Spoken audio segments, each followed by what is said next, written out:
콘따구리. 안녕하세요, 콘따구리입니다. 오늘은 콘크리트 시공편입니다. 3-1강 중에서 일반 콘크리트죠. 시험 나오는 부분은 운반 및 타설, 다짐, 양생, 또 이음, 거푸집, 다양하게 문제가 좀 출제가 되고 있습니다. 우선 오늘은 콘크리트 시공 성능에 대해서 알아볼 필요가 있죠. 첫 번째, 작업성, 워커빌리티라고 그럽니다. 일반적인 경우에 워커빌리티는 굵은 골재 최대 치수하고 슬럼프를 사용해서 설정해도 좋습니다. 굵은 골재 최대 치수하고 슬럼프만 가지고 워커빌리티를 추정할 수 있다는 거죠. 두 번째는 압송성입니다. 펌퍼빌리티라고 얘기를 하죠. 일단 압송하는 것은 수평으로 됐을 때 1m당 관 내의 압력 손실로 정합니다. 수직일 때, 경사졌을 때 다 수평관으로 고려해서 계산할 수가 있죠. 그래서 기준이 수평관 1m당 관 내 압력 손실로 정하는 것이고요. 또 이러한 수평관 1m당 관 내 압력 손실에 수평 환상거리를 곱한 그러한 값이 콘크리트 펌프의 최대 이론 토출 압력이 80% 이하가 되도록 한다. 이게 뭔 얘기냐? 100으로 내가 보낼 수 있는 장비가 있다고 하면 압력이 100 정도 된다면 터질 수가 있다는 거죠. 그래서 최대 80 정도까지 계산됐을 때 이 수평관을 사용할 수 있다라는 겁니다. 그래서 펌프 최대 이론적으로 토출 압력이 있을 거 아니에요. 그거에 80% 이하가 되도록 이렇게 수평관 1m당 관 내 압력 손실에 대해서 수평 환상거리를 곱한 값하고 비교해서 해야 된다는 거죠. 그래서 압송성입니다. 80% 외워두시기 바랍니다. 다음은 운반입니다. 일단 믹싱이 됐으면 신속하게 현장으로 운반해서 특별한 문제가 없다면 즉시 타설하고 충분히 다져야 합니다. 당연한 얘기죠. 그러면 비비기로부터 타설이 끝날 때까지 시간은 얼마를 시방서에서는 기준을 두고 있느냐? 그러면 외부 기온의 기준으로 되어 있어요. 그래서 25도 이상일 때, 여름철이겠죠. 그럴 때는 1시간 반 안에, 이게 90분이죠. 1시간 반 안에 타설을 완료해라 라는 거고요. 외기온도 25도 미만이라 할지라도 2시간 안에, 120분이죠. 2시간 안에 비비기로부터 타설이 완료하여야 한다. 이거는 지금 시험 문제 꼭 나오는 거죠. 외워둘 필요가 당연히 있습니다. 그리고 이게 몇 년에 한 번씩 계산식으로 나오는데요. 콘크리트 온도 변화입니다. 이게 시방서에 있는 식이에요. 결론적으로 말하면 콘크리트는 레미 컨트롤로 운반할 때 내외부의 온도 차에 15%만큼의 온도가 변한다는 겁니다. 얼마에? 1시간 동안. 그러니까 만약에 30분에 운송을 했다면 이거의 반, 한 2시간 했다면 이거의 2배가 되겠죠. 그래서 곱하기 1을 해야 됩니다. 식으로는 0.25 T1-T0의 T죠. 예를 들어 가지고 뒤에 샘플 문제를 준비했습니다. 조금만 기다리시고요. 자, 콘크리트 운반. 콘크리트 운반은 뭘로 해요?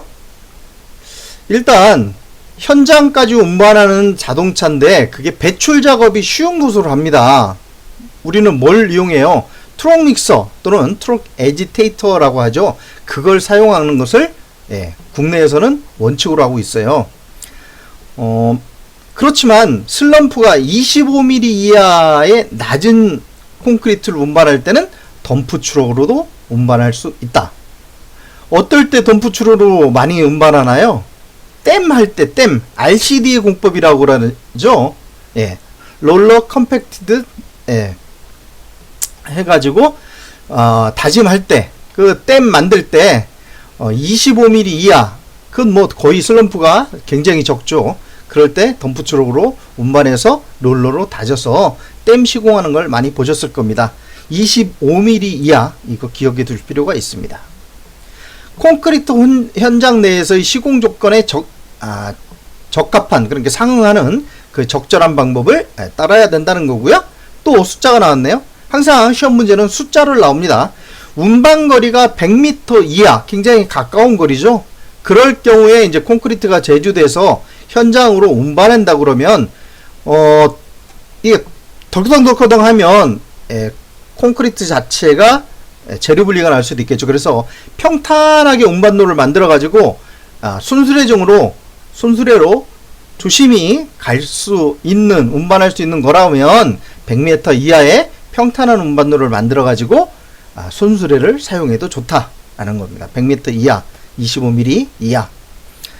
운반용 기구는 운반에 품질 변화가 적은 것을 당연히 선정해야 되고요. 운반 타설할 때는 가수를 하지 않아야 한다. 가수를 하면 뭐가 나빠집니까? 물이 들어갔기 때문에 물시멘트비가 변하고요. 물시멘트비가 변했다는 건 콘크리트 강도가 변하는 겁니다. 그래서 절대 콘크리트에 물을 추가적인 가수는 하지 말아야 되는 거죠. 자, 아까 말씀드린 콘크리트 온도 변화 문제, 보통 두 가지를 준비했는데 이 두 가지 방법으로 문제가 납니다. 문제 첫 번째, 콘크리트 생산 시 콘크리트 온도가 25도였다. 콘크리트 온도가 그렇다는 거죠. 근데 바깥의 온도가 15도였다. 그러면 내외부 온도 차라고 하면 25도에서 15도씨를 뺀 10도 차이가 나는 거죠. 안팎에. 그러면 10도 차이에 몇 퍼센트가 변한다고요? 0.15, 15%. 그러니까 10도에 15%면 1.5도씨가 변한다는 거죠. 그런데 현장 운반할 때 1시간이라고 딱 변했어요. 그럼 우리가 애웠던 식이죠. 내외 온도차의 15% 1시간에. 그러니까 이 계산값이 맞겠죠. 그래도 1.5도가 변하니까 콘크리트가 맨 처음에 25도였는데 바깥에가 이거보다 낮으니까 이거에서 빼줘야 되겠죠. 그래서 25도에서 1.5도씨를 뺀 23도씨가 됩니다. 그러나 여기서 이거 주의할 게 있어요. 주위의 온도가 35도씨였다. 바깥이 굉장히 더웠다. 라고 하면 온도 변화는 1.5도지만 이 생산된 온도가 올라가겠죠. 그러면 25도에서 1.5도씨를 더해서 26.5도씨가 답이겠죠. 뭐 그건 착각하시진 않겠죠. 자, 두 번째. 생산 온도가 30도였다. 주위의 온도가 10도씨였다. 이것도 온도가 내려가네요. 그러니까 내외부 온도차가 20도죠. 20도에 몇 퍼센트? 15%. 그러면 20도씨에 15% 하면 3도씨가 변하는 거죠. 얼마에? 1시간 동안. 그런데 운반 후 타사로 완료할 때까지 1시간 반이라는 겁니다. 그러면 이 온도가 1시간에 3도니까 1시간 반이라고 그러면 4.5도가 변하겠죠. 그래서 이 온도가 4.5도가 낮아지는 겁니다. 25.5도씨. 반대로 지금 주위의 온도가 40도였다 그러면 대략 올라가는 거고요. 만약에 완료될 때까지 시간이 2시간이었다 그러면 이 3도시에서 1시간에 3도시니까 2시간이 6도시죠. 그래서 6도시가 변화되어야 되는 겁니다. 그거 꼭 문제 계산해서 계산식으로 나와요. 네. 다음은 콘크리트 타설 계획입니다. 뭐든 계획이 잘 돼야 실행이 잘 되는 거죠. 그래서 계획으로 보면 첫째, 양생 계획을 잘 짜야 됩니다. 어느 지역에 어떤 시기에 바깥에 예상 날씨, 온도는 어떻게 되는지, 그러면 내가 몇 도시로 콘크리트를 양생할 것인지, 또 품질 관리에서 양생실의 조건은 어떻게 돼 있는지, 아니면 그 천막을 쳐가지고 현장에서 열풍기를 뗀다든지 아니면 천막만 한다든지 뭐 그런 계획 자체가 양생 계획이 세워져야 되겠죠.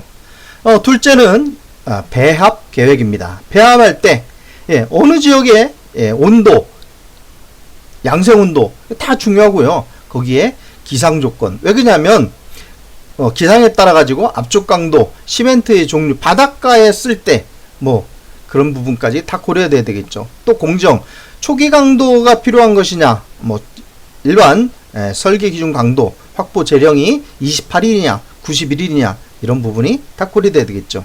셋째는 양생계획, 배합계획 외에도 우리가 콘크리트 관리 계획을 세워야 됩니다. 품질 관리 계획이죠. 계획 단계에서 콘크리트의 수하율이 얼마나 올라갈 것인지, 그러면 이러한 수하율에 대해서 온도 측정은 어떤 방법으로 할 것인지, 또 콘크리트의 압축 강도 추정을 어떻게 할 것인지, 거푸집과 통발이는 언제 타령할 수가 있을 것인지, 이런 계획이 세워져야 되겠죠. 자, 콘크리트 타설. 이 중에 몇 가지 지금 빨간색으로 써놨는데, 일단 콘크리트 타설은 당연히 시공 계획서에 따라야 됩니다. 당연한 얘기죠. 둘째, 철근이나 매설물 배치나 거푸집 이런 것이 변형 손상이 없도록 한다. 이것도 뭐 당연한 얘기죠. 그러나 이 객관식이기 때문에 이런 문제가 예시로 나옵니다. 그러면서 이런 빨간색 부분을 비꿔 가지고 문제를 내죠. 자, 우리는 그럴 때 당하지 말아야 되겠습니다. 타설한 콘크리트를 거푸집 안에서 횡방향으로 이동시켜서는 된다 안 된다? 당연히 안 됩니다. 그죠?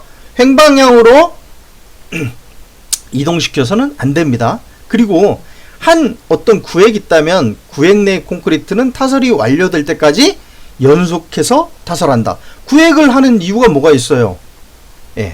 시공 이음을 안 내기 위해서 하는 거죠. 그래서 타설이 완료될 때까지 연속 타설한다 라는 부분입니다. 자, 다섯 번째, 1층의 타설 높이, 한 층의 타설 높이는 다짐 능력을 고려해서 결정하고, 시간이라든지 뭐 그런 것까지 다 고려해야 되겠죠. 이런 문제가 나와요. 꼭 여섯 번째, 이게 문제로 제일 많이 출제되는 겁니다. 넓은 장소에서 아주 넓은 슬라브 같은 넓은 매트나 이런 데서 공구원으로부터 먼 곳으로부터 가까운 곳으로, 그러니까 펌프카 있는 기계 장비 쪽으로 멀리부터 장비 쪽으로 타설하면서 나온다는 겁니다. 가까운 곳에서 먼 곳으로 한다 하면 당연히 틀립니다. 그렇게 문제가 많이 나요. 또 경사면이 가끔 나오는데, 경사면은 낮은 곳에서 높은 곳으로 타설합니다. 높은 곳에서 낮은 곳으로 타설한다? 땡! 그쵸? 낮은 곳에서 높은 곳으로, 먼 곳에서 가까운 곳으로 타설한다. 꼭 외워두셔야 되는 문제입니다. 자, 여덟 번째는 시간인데요. 자, 콘크리트를 두 층 이상으로 나누어 타설할 경우에 일단 하층의 콘크리트가 굳기 전에 상층과 하층이 일체화되도록 한다. 그래서 허용 이어치기 시간이 있는 거죠. 자, 아까 믹싱부터 타설 완료할 때까지 시간하고는 조금 다릅니다. 30분씩 더 있어요. 허용 이어치기 조인트 부분이라는 거죠. 25도씨 초과할 경우엔 2시간, 25도씨 이하일 경우엔 2.5시간. 아까보다 30분씩 늘었죠? 이거 허용 이어치기 시간하고 두 가지 헷갈리지 마시기 바랍니다. 그 다음에 블리딩 수는 반드시 제거 후에 콘크리트를 타설해야 되겠죠? 그래야지만 이제 상하 콘크리트가 일체화가 되는 거고요. 그런데 그 고인 물을 제거하기 위해서 스펀지나 이런 걸로 빨아내잖아요. 그런데 표면에 쭉 V자 홈을 만들어 가지고 어느 한쪽으로 흐르게 해서는 안 된다는 겁니다. 그렇죠? 또 10번째, 뭐 슈트나 펌프 배관, 버킷, 호퍼 등의 배출구와 타설면의 높이 1.5m 이하를 원칙으로 한다. 일반 콘크리트에서 그렇습니다. 고유동 콘크리트에서는 이거보다 훨씬 높게 허용을 하고 있죠. 왜 그렇습니까? 그건 점성이 더 높기 때문에 그래요. 일반 콘크리트에서는 1.5m 이하를 원칙으로 한다.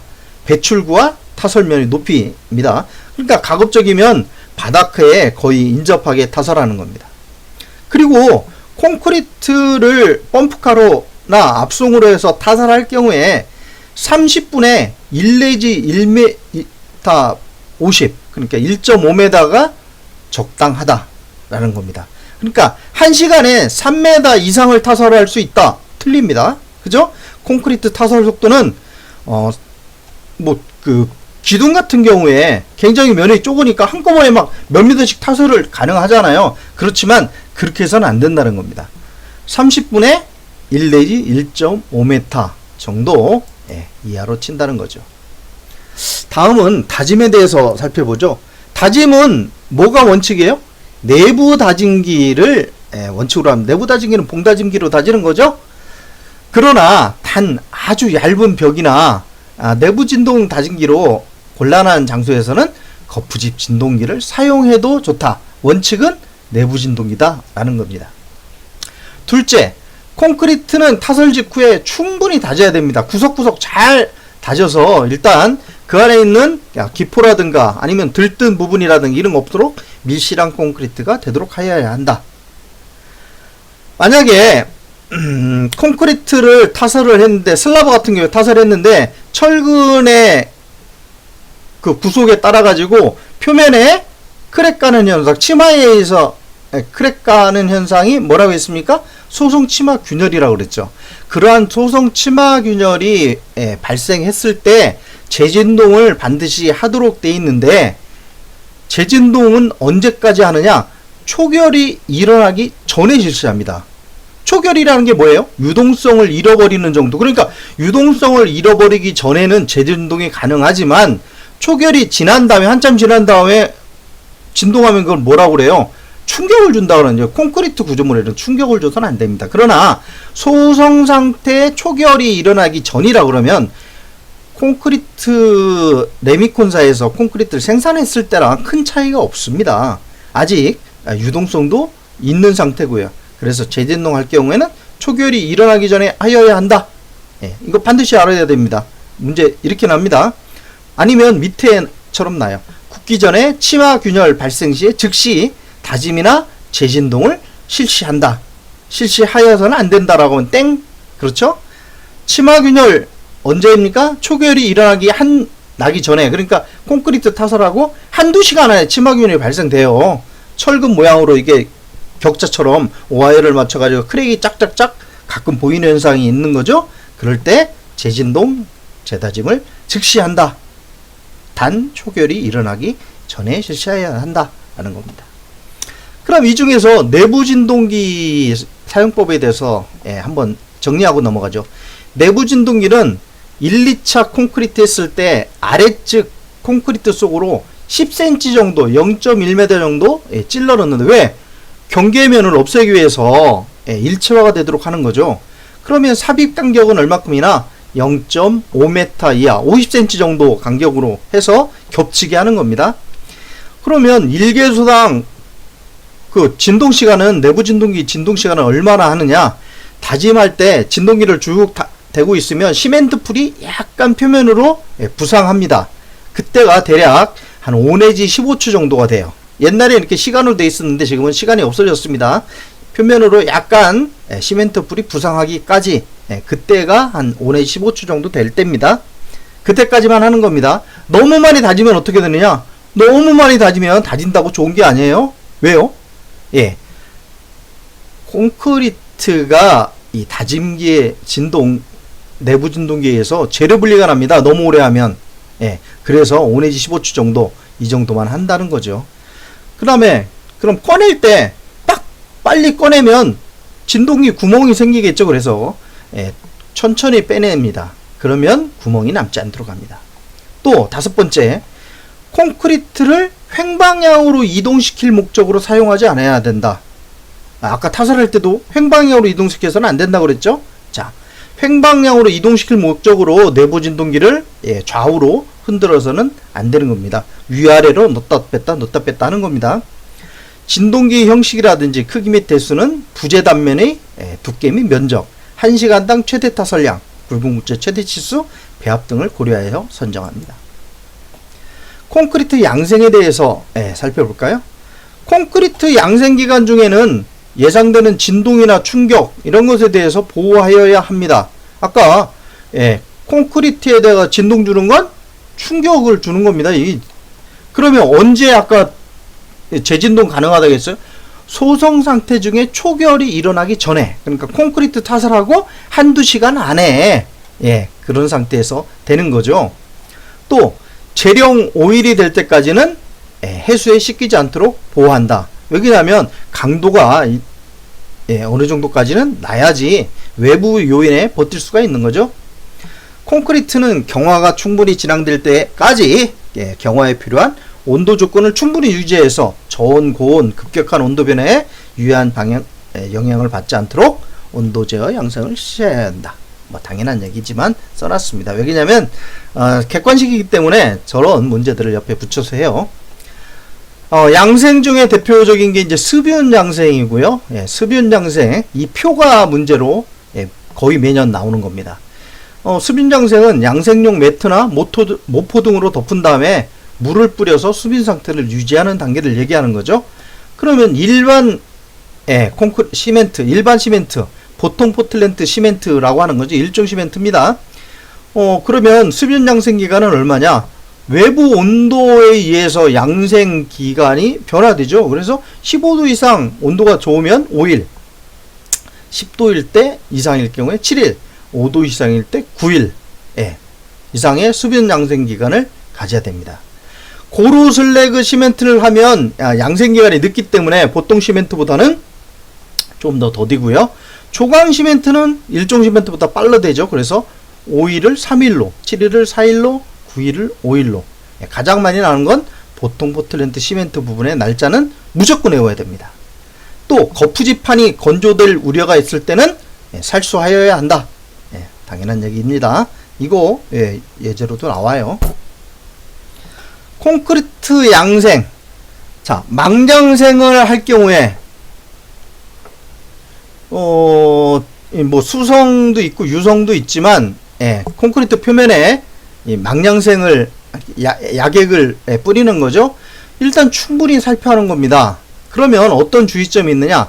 사용 전에 반드시 목업 테스트 시험을 통해서 검토 후에 살펴야 됩니다. 왜 그러냐면 이 막양생을 하는 양생제 자체가 굉장히 업체가 다양해요. 그러면 거기에 따른 살포량이나 시공 방법이 각각 다르게 써 있습니다.